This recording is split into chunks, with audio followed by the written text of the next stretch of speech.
Hey, it's my face again. Today is Thursday, July 20th, and a couple of things I want to mention that happened this past week. So the first one is that I had this great idea for a business I could start, and it was all about deleting your posts that you posted on the internet. Then I found out that redact.dev, that's redact.dev, exists. And they stole my idea. They preemptively stole my idea before I ever had thought of it. Those jerks! So that was a failed business idea. And then the other thing is that trigger warning for mention of bodily fluids. See that?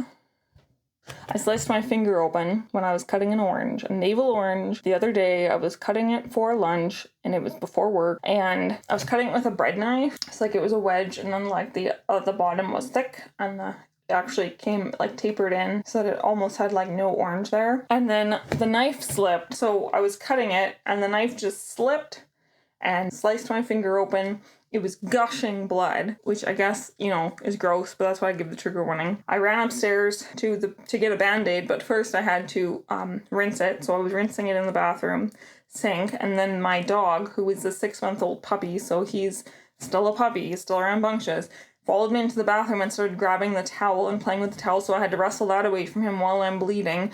And then I put the towel back. I left the bathroom, went into the linen closet to grab a bandage, because that's where we keep the bandages. And then he followed me in there, of course, and grabbed rag and ran away and started playing with the rag. So I ignored him for a little bit because I had to get this bandage on my finger. So I went back downstairs and I used paper towels to kind of stop the bleeding enough that I could get the bandage on.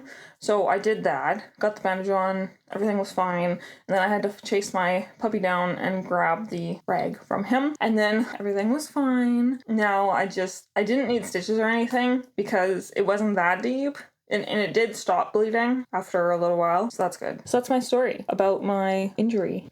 So I didn't find any more jobs to apply to this week, unfortunately, but I'm looking. I'm still looking. My partner and I have started making poke bowls for ourselves. I started it because I found the idea for a poke bowl online on YouTube, and then I thought, oh, I can do that. So what we did was if you know what a poke bowl is, I cooked a bunch of rice.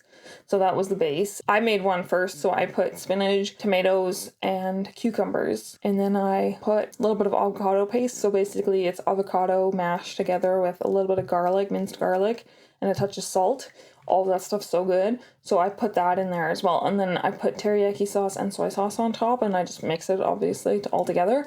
And then I tried that and I thought, wow, this is delicious. And then my partner tried it and he said, oh my gosh, that's really good. So we've been eating that without the spinach though. Now we just I put broccoli in mine, but my partner's not a big fan of broccoli. So he has tomatoes and cucumbers, and then some avocado paste still, and I have tomatoes, cucumbers, broccoli, and avocado paste on the rice. And he likes his with just a hint of sriracha as well. I like sriracha, but I'm not a big spice fan. I don't do spices very well, but also I like it just the way it is. So that's good. So we've been doing a lot of poke bowls. They've been delicious.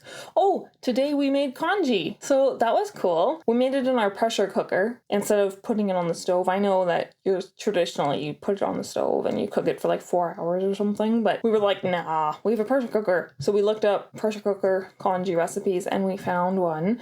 And so what we did was it was a 3/4 cup rice, jasmine rice, as well as 7 cups of water, and we put like a handful of scallops in it, like for the flavor, So we put that in the pressure cooker, and then we tried it after, we sauteed it a little bit and thicken it up, and we put some salt on there, and it was quite good, actually. Very mild flavor, but I think it would be really good with, you're supposed to put green onions on top after you finish cooking it. That would be good with some green onions mixed in there. My partner thought maybe like some soy sauce or something, put in there. I'm not sure what I would like in there, but he also wants to try chicken in there, and that might be good. So it was really good. So I'm gonna have some for breakfast, I think, for going forward for a little while, because it made a big pot. So I'll have some for breakfast. So what I'm looking forward to, oh my gosh, on Saturday, the 22nd, we are gonna go see Oppenheimer. We have an IMAX theater here, and apparently with the IMAX experience for Oppenheimer,